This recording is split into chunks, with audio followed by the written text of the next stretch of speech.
Unless you haven't been paying attention, even now, you have heard that today is the first Sunday of Advent.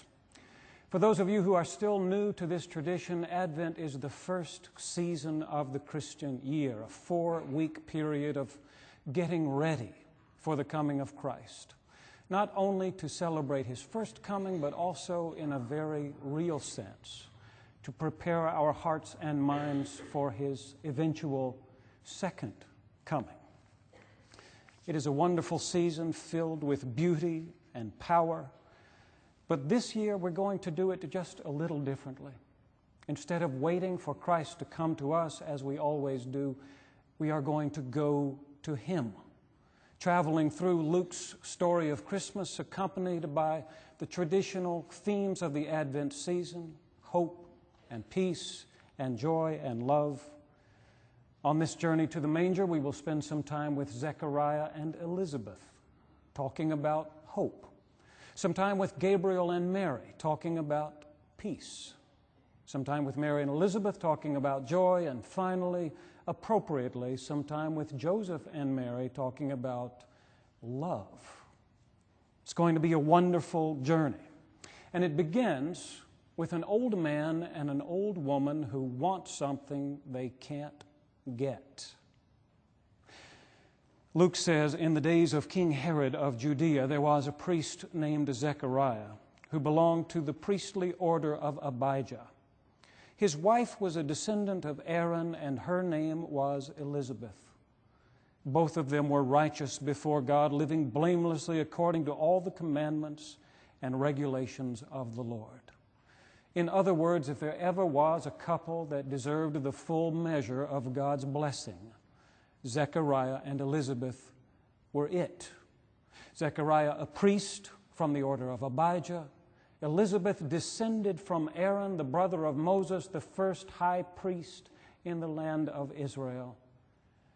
Both of them righteous and blameless, keeping all the commandments and regulations of the Lord, ready to receive God's blessings.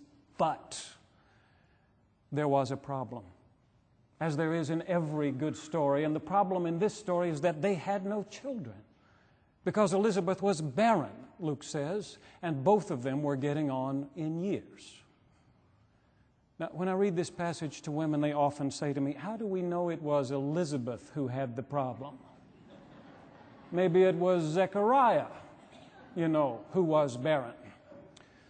Well, I don't know that for a fact, but in Greek, the word Luke uses is the word styra, from which we get sterile. Luke says that Elizabeth was sterile, and because Luke was a doctor, I believe him.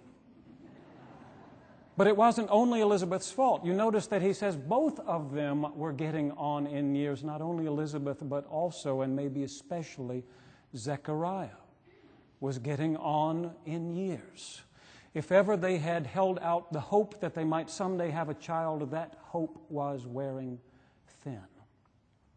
You can imagine that in the early days, they used to look forward to that time when Elizabeth would conceive and bear a child.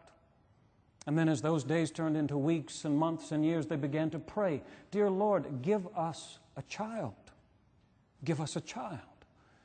And as those years turned into decades, they began to wonder if it would ever happen at all.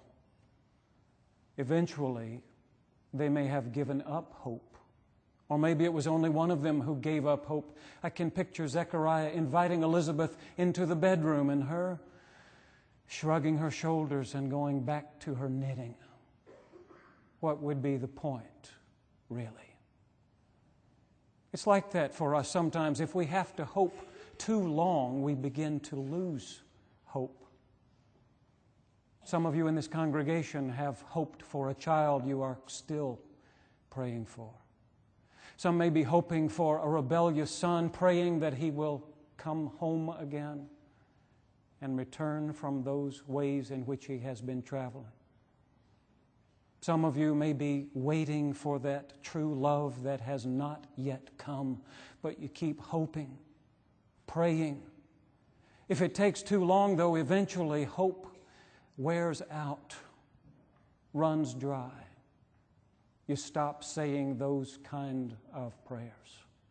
I wonder if it had become that way for Zechariah and Elizabeth.